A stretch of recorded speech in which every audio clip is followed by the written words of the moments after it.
Bismillahirrahmanirrahim. Qala musannifu rahimallahu ta'ala wa nafa'na bihi wa bi ulumi fid dharain amin. Mujibatul ghusli, adapun bermula yang mewajibkan mandi. Itu sitatun, ada 6. Ini dengerin, kalian kan udah pada gede, udah banyak, sebagian udah banyak yang balik. Yang bikin mandi itu wajib ada 6 perkara. Yang pertama itu ilajul hasyafati, memasukkan hasyafah. Hasyafah itu alat kelamin laki-laki, fil farji, ke dalam farji. Farji itu alat kelamin perempuan, jadi hubungan suami istri. Wah Ustaz porno, apa-apa, ini kalian udah gede, udah ngerti kan? Iya, kalau anak TK tuh. Jadi kalau hasyafah alat kelamin laki-laki, kalau farji alat kelamin perempuan. Makanya namain anak jangan farji. Ada yang nama anak farji, ada nggak? Ada nggak?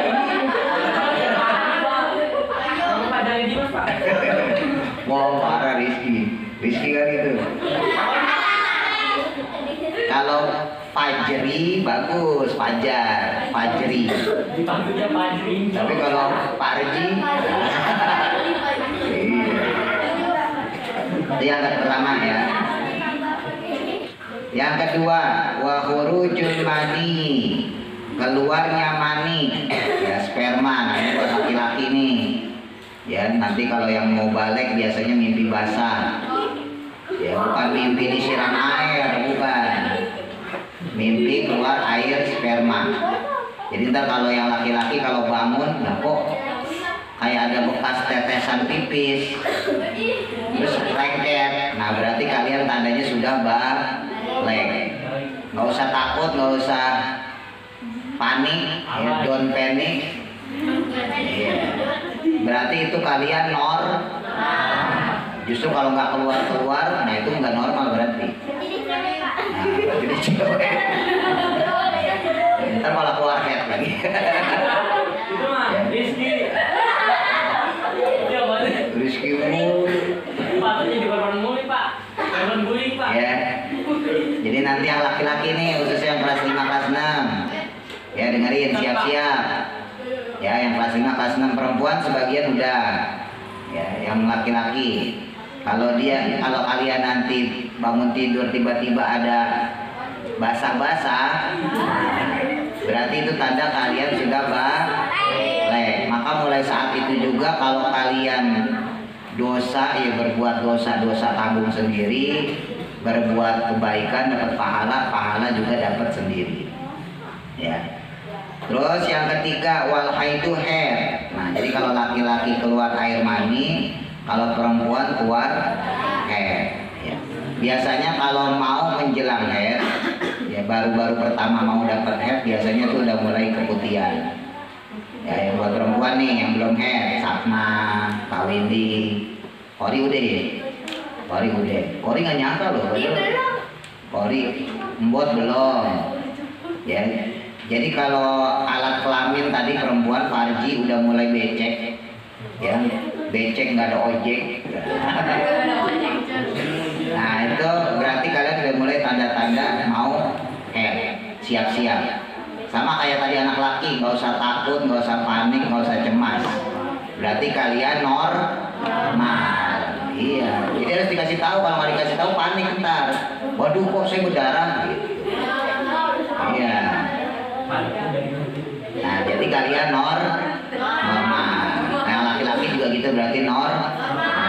Justru kalau perempuan nggak keluar haid, wah itu bahaya. Berarti laki. Malah keluarnya malah jakun. Masih ingat ya tanda-tanda. Kalau laki kan nanti biasanya ya itu tandanya udah mulai keluar jakun. Itu tanda-tanda mau balik tuh. Damar tuh udah kelihatan tuh, Rizky itu. Iya. Badan udah mulai tinggi. Itu tanda-tanda tuh Rizky udah mulai tinggi, Damar udah mulai tinggi. Fadil mulai ke samping, ya kan? Iko juga sama ya. Tapi biji gua udah mulai tinggi, itu udah mulai mau balik gitu. Padil tuh udah mulai tinggi berarti udah mau mulai balik. Suara berubah, yang tadinya suara cempreng, iya, suara mulai ngebuat. Ope pak gitu. Nah berarti udah siap-siap tanda. Kalau perempuan gimana? Sama. Perempuan juga ada perubahan suara, yang tadinya suaranya cempreng agak mulai sedikit ngebas. Tapi tidak seperti bassnya laki-laki. Kalau laki-laki kan ngebas banget. Nah, kalau perempuan nggak terlalu ngebas banget. Nah terus kalau perempuan, nah biasanya diiringi juga dengan perasaan. Beda sama laki-laki. Kalau laki-laki perasaannya cuek. Kalau perempuan baperan. Iya, kalau udah mulai baperan tuh, berarti mau head tuh. Iya, kalau laki-laki mah cuek bodo amat. Iya, kalau perempuan dikit-dikit sensi, dikit-dikit sensi. Oh, kamu sih. Hah? Iya. Ya, berarti kalau Kinan mulai baperan berarti udah bentar lagi Terus yang kau usah ingetin buat perempuan nih khususnya tadi ya masalah keputihan. Biasanya keputihan itu tetap terus terjadi sampai kalian SMA atau kuliah. Dan itu normal. Kalau baru-baru dapat hair 2 tahun, 3 tahun itu biasanya normal. Tapi kalau ntar udah lulus SMA masih keputihan juga berarti nggak normal. Berarti kalian punya penyakit. Nah itu hati-hati. Berarti ada makanan yang kalian nggak cocok. Ya. Ingat ini ilmu nih, di sekolah nggak diajarin kan? Iya, nggak usah diajarin jadi tahu. Perempuan itu pasti keputihan. Ya, kalau dia keputihan, kalau misalnya baru dapat, misalnya kayak Kamanda nih masih SMP atau apa Kaifa, itu masih normal. SMA masih normal. Tapi kalau udah kelas 3 SMA terus udah selesai sekolah, udah lulus kok masih keputihan, berarti itu ada penyakit. Biasanya itu dari makanan. Ada makanan yang kalian nggak bagus buat makan banyak-banyak. Misalnya makan pedes-pedes, makan asin-asin. Nah itu dicari sendiri ya. Karena setiap orang kan alerginya beda-beda. Ada yang alergi pedes, ada yang alergi asin. Gitu. Ya. Nah, masalah keputihan lagi. Kalau keputihan itu keluar dari pinggiran bibir farji tadi, maka itu tidak najis. Ya, tapi kalau keluar dari dalam alat kelamin perempuan dari farji maka hukumnya najis. Dengerin nih Sapna, ntar Sapna keluar dari hidung. Dengerin, ini buat perempuan loh, harus paham jadinya. Ya, keputihan itu yang udah head udah ngerasain, pasti ngerasa penting. Kalau yang belum, dia mah belum sih jadinya. Ya kalau udah pasti, oh iya benar juga ya kan. Kalau keputihannya keluar dari bibir, dari dinding-dinding farji, dinding vagina itu nggak najis. Ya, tapi kalau keluarnya dari dalam, ya karena keputihan itu ada dua, ada yang keluar dari dalam, ada yang keluar dari bibir. Kalau dari bibir itu tidak najis, tapi kalau dari dalam najis. Berarti kalau kalian mau sholat harus ganti celana dalam. Kalau celana dalam nggak diganti, sholat dalam keadaan keputihan, sholatnya nggak sah. Paham nggak? Itu ilmu loh, itu ntar kepake sampai kalian udah gede ya. Ingat-ingat, bedain ya. Keputihan itu ada dua, ada keputihan yang keluar dari luar ya, dari dinding vagina biasa, ada yang dari dalam. Yang najis itu yang dari dalam. Karena kalau dari dalam berarti penyakit ya. Nah itu head. Terus yang keempat, wan nifasu dan nifas ya. Darah nifas itu habis melahirkan ya. Wal wiladatu dan wiladah. Wiladah itu ketika melahirkan. Ingat ya, kalau nifas setelah melahirkan. Kalau wiladah saat melahirkan. Jadi kalau brojol nih, keluar darah, nah berarti ada darahnya darah wiladah. Selesai itu kan dijahit tuh, ya nanti yang perempuan nih, kalau melahirin nanti dijahit. Nah nanti abis itu masih keluar darah. Itu normal karena berarti di dalamnya bersih. Justru kalau nggak keluar darah malah kagak normal, bahaya. Ya nanti jadi kanker rahim. Iya kalau keluar darah berarti normal. Nah itu namanya darah nifas. Darah nifas itu biasanya normalnya 40 hari. Ya sebulanan lah, sebulan plus 10 hari. Terus yang terakhir yang keenam yang mau mewajibkan mandi, wal mautu dan mati. Mati wajib mandi. Ya, jadi apa aja tadi? Satu, yang wajib mandi. Yang pertama dulu, masuknya alat kelamin laki-laki pada perempuan. Dua, keluarnya air mani. Tiga, keluarnya darah haid. Empat, keluarnya darah nifas. Lima, keluarnya darah wiladah. Itu darah semua. Nifas darah, wiladah darah, haid darah. Terus yang terakhir yang keenam, mati.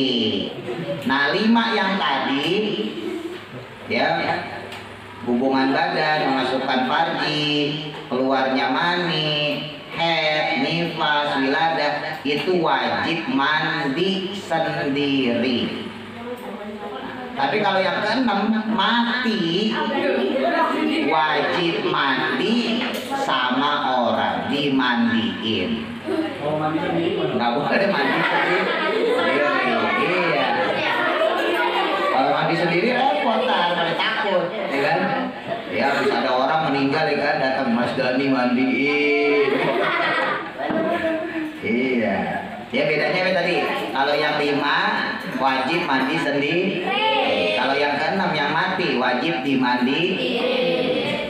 Hukumnya apa? Fardu kifayah. Ya, jadi kalau satu kampung nggak ada yang mau mandiin, maka satu kampung dosa. Tapi kalau satu kampung ada yang mewakili satu aja yang mandiin, maka dapat pahala semuanya. Lanjut. Furudul ghusli, adapun bermula segala fardunya mandi itu isnani, ada 2. Pertama aniyatun niat, yang kedua wa ta'mimul badani, dan meratakan badan bil ma'i dengan air, ya. Jadi kalau fardunya mandi cuma 2, niat sama meratakan air ke badan. Masih ingat niatnya apa? Siapa? Soli. Ayo yang perempuan nih, yang udah haid, ayo. Apa kamanda? Nawaitul Guslal Irokil Hadasil Akbari Fardolilaita. Harus tahu loh. Kalau kalian nggak tahu berarti kalau belum mandi terus sholat nggak sah. Ngaji yang nggak dapat pahala, malah dosa. Udah di waktu itu kan udah dicatatin kan ya? Yang dicatatan itu nawaitul gusla lirofil hadasil akbari fardolillahi. Nah, niatnya itu dibaca, jangan lupa sama kayak wudhu. Niatnya dibaca sambil nyiram air. Jadi nyiram air, ya ambil ciduk atau misalnya pakai keran, seret, langsung niat. Nawaitul ghusla li rafil hadasil akbari fardolillahi. Jadi jangan niat dulu, habis niat baru air. Jangan, ya dibiasain niat itu aniatu hiya qasdu syai'in muqtarinan bi fi'lihi. Yang dimaksud dengan niat itu hiya qasdu syai'in. Qasdu itu menyengaja sesuatu, ya, bi muqtarinan yang berbarengan bi fi'lihi dengan pekerjaannya. Gitu ya. Jadi ingat, dan airnya ingat tuh harus air yang suci mensucikan. Kalau misalnya air bekas cuci muka boleh nggak? Kalau air bekas cuci tangan? Kalau air bekas cuci uang? Ya nggak boleh jadinya ya. Jadi harus air yang suci mensucikan. Di antaranya yang paling gampang ya udah kalian buka aja kerannya. Kerannya buka, terus mandi dengan air masih nyocor di keran. Terus yang harus bosan ingatin juga, ingat, sebelum rata badan tuh sama air, jangan sabunan, jangan sampoan dulu. Kalau sampoan sabunan berarti airnya itu berubah dengan sampo yang kita pakai. Ya, kalau sabun yang udah kita pakai sementara air belum merata, ini kita sabunan, berarti kan airnya jadi mustahmal. Ya enggak? Ini baru badan doang, pala nih. Kalian keramas ya kan? Badan belum bersih nih, belum air semua. Terus ngambil air dari ember. Nah ini kan bekas keramas nih, sabun ya kan, otomatis kan jatuh tuh. Nah berarti yang kita gunakan adalah air yang musta'mal, bukan air yang suci mensucikan. Makanya pastikan dulu semua badan kita sudah benar-benar terbasuh sama air. Ya, bagian dalam nih kuping nih yang perempuan hati-hati. Harus basah. Yang kelihatan hidung depannya harus basah, sampai dalam-dalam. Basah ya.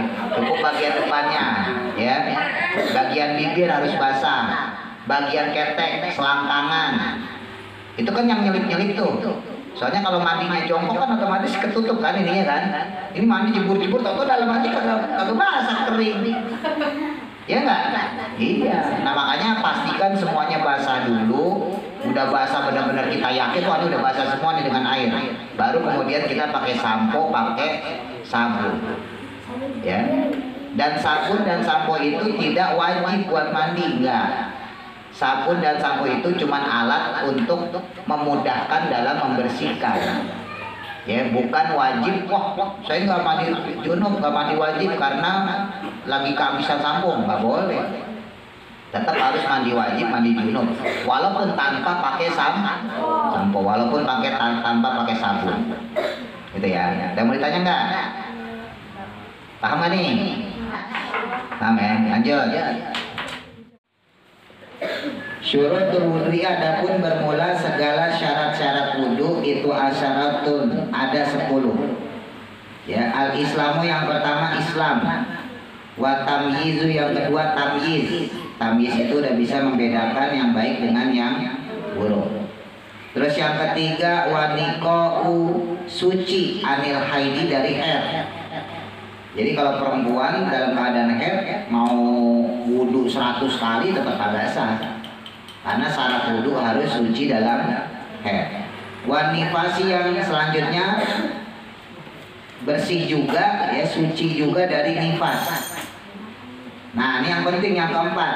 Wa anma dan bersih juga, ya dia dari perkara yang yang bisa mencegah usulal ma'i sampainya air ilal basyaroti sampai kulit.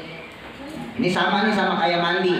Jangan sampai ada sesuatu yang menghalangi sampainya air ke kulit. Dulu pernah Pak Ustadz sampaikan juga ya tahun kemarin tuh pas bahas ini. Ini pasti diulang-ulang kalau fikih karena gampang lupa orang. Ya misalnya tip apalagi? Putek, tinta pulpen, spidol, ya semua tinta tuh. Iya, tinta celup. Pokoknya kalau kalian ada bekas itu diusahain dibersihkan dulu. Nah misalnya kayak tinta nih atau cat, ya kan itu kan agak sulit ya dihilangkan ya. Yang penting kalian berusaha dulu sampai benar-benar wah ini kayaknya agak susah nih, sampai benar-benar tipis banget warnanya. Nah baru kalian wudhu. Kalau masih bekas kayak begitu nggak apa-apa. Tapi kalau masih ada catnya, masih ada tintanya langsung wudhu kagak sah. Sama darah juga gitu harus bersihin dulu. Kalau darahnya di tangan ya udah disolasi, disolasi. Di tensoplas. Iya jangan sampai keluar. Termasuk apa misalnya dalamnya, misalnya make up. Ya, make up itu kan ada juga yang mencegah air, ya. Make up yang berminyak, anti air. Ada yang natural, yang dia bisa nyerap air, apa tuh disebutnya tuh? Make up apa yang bisa nyerap? Kayak Wardah gitu kan dia bisa nyerap air, ya kan? Atau misalnya pakai lotion. Nah, kalian misalnya pas malam tidur pakai autan. Ya, pakai autan, tau ya autan ya? Yang buat obat nyamuk. Kan nyamuknya kagak sakit, diobatin. Autan, kalau Dimas katanya pakai baygon. Saya boleh baygon. Ya. Nah, pas kebetulan kan malam tidur pakai autan tuh, ya. Akhirnya kemudian bangunlah kalian subuh. Ya walaupun Pak Ustadz tahu pasti pada 12. Nah kan sholat subuh tuh. Nah kalau mau sholat subuh itu jangan langsung diwuduin dulu. Tangan yang kalian pakai autan itu. Kenapa? Karena kalau tangan kalian langsung diwuduin berarti airnya bercampur dengan lotion lautan itu. Lotion autan itu. Berarti airnya jadi mustahil.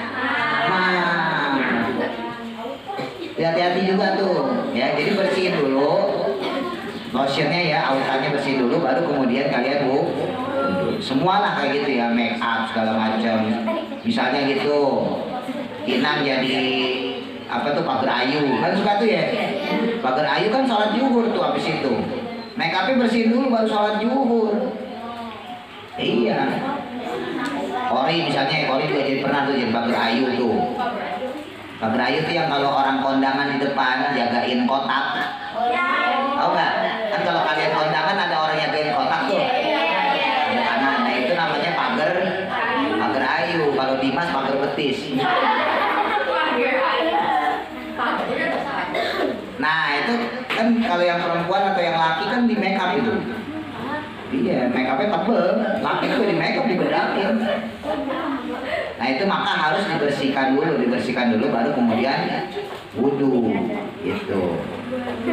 Terus yang kelima wa alla yakuna, dan bahwa jangan ada alal udwi atas anggota tersebut ma yughayyirul ma'u, sesuatu yang merubah air tadi itu. Misalnya lotion ya, make up, bedak dan sebagainya. Nah ini yang paling penting, yang keenam, wal ilmu, dan mengetahui bifardiyatihi, dengan segala fardunya wudu. Bahkan yang ketujuh wa alla ya'taqida, dan bahwa jangan mengiktikotkan ya, jangan meyakini fardon akan suatu fardu min furudihi, daripada fardunya wudu itu sunatan sebagai sunnah. Jadi nggak boleh menganggap suatu fardu wudu, suatu perkara yang wajib dalam wudu kalian anggap sunnah. Misal membasuh muka wajib, kalian anggap sunnah, maka wudunya nggak sah. Makanya harus tahu tuh anggota yang wajib dalam wudu ada berapa? Anggotanya 4. Muka, tangan sampai sikut, sebagian kepala, kaki sampai mata kaki. Kalau rukun wudunya 6. Niat, baru membasuh muka, membasuh tangan sampai sikut, terus kemudian basuh sebagian kepala, membasuh kaki sampai mata kaki, baru kemudian tertib. Nah berarti membasuh telapak tangan doang, kumur-kumur, ya, menghisap air ke dalam hidung dan mengeluarkannya, terus kemudian membasuh telinga, membasuh tengkuk, berarti hukumnya sunnah. Kalau yang sunnah itu kalian anggap wajib, maka wudunya enggak sah. Tengkuk sunnah kalian anggap wajib, maka wudunya tidak sah. Basuh kuping sunnah kalian anggap wajib, maka wudunya tidak sah. Makanya harus tahu mana yang wajib, mana yang sunnah. Nah para ulama ngasih solusi, kalau kita bingung mana yang wajib, mana yang sunnah, ya udah anggap aja semuanya wajib. Wal ma'u, yang adapun yang ke-8, airnya wal ma'u tahuru, yaitu air yang suci mensucikan. Jadi harus air yang suci mensucikan. Terus yang ke-9 wadukhulul waqti, dan masuk waktu sholat ya. Wal muwalatu, dan yang ke-10 berturut-turut lidaimil hadasi, buat orang yang berhadas. Jadi kalau buat orang yang berhadas, dia wudunya harus pas kondisi dimana masuk sudah waktu sholat. Apa itu daimul hadas? Orang yang selalu berhadas. Jadi nanti kalian mungkin ngerasain kalau umurnya panjang. Kalau umurnya panjang, orang tuh kalau udah umur 70-an, kalau kecuali dia punya penyakit ya sebelumnya. Kalau kalian umurnya 70-an, itu sering kencing di celana sendiri. Iya, orang kalau udah tua itu balik lagi ke anak kecil. Anak kecil sering ngompol, nanti udah tua umur 70-an juga suka ngompol. Iya, umur 70, umur 80-an. Nah, kan yang menjadi masalah kan walaupun kita keluar kencing sendiri kan kita tetap harus sholat. Nah, buat orang yang kayak begitu, maka dia boleh sholat dalam keadaan keluar air kencing. Dalam orang kayak gitu ya, orang yang sakit kayak gitu. Tapi syaratnya dia wudhunya harus waktu sholat masuk. Kalau orang normal kayak kalian, kita nih mau sholat maghrib sekarang wudhu, nggak masalah. Ya. Tapi kalau orang yang daimul hadas, orang yang dia selalu berhadas karena uzur, karena punya penyakit, maka orang kayak begitu harus wudhunya itu pas sudah masuk waktu sholat. Masuk waktu maghrib baru dia wudhu. Kalau dari jam 4, jam 5 dia wudhu, maka wudhunya tidak dianggap sah. Kenapa? Karena dia punya kemungkinan untuk beser keluar air kencing. Ya macam-macam ya, ada yang keluar air kencing, ada yang keluar air besar. Makanya orang kalau udah umur 70-an, 70 tahunan itu biasanya dikasih pampers. Iya. Kalau kalian punya kakek, punya nenek yang masih hidup 70-an, 80 tahunan, nah itu biasanya dikasih pampers.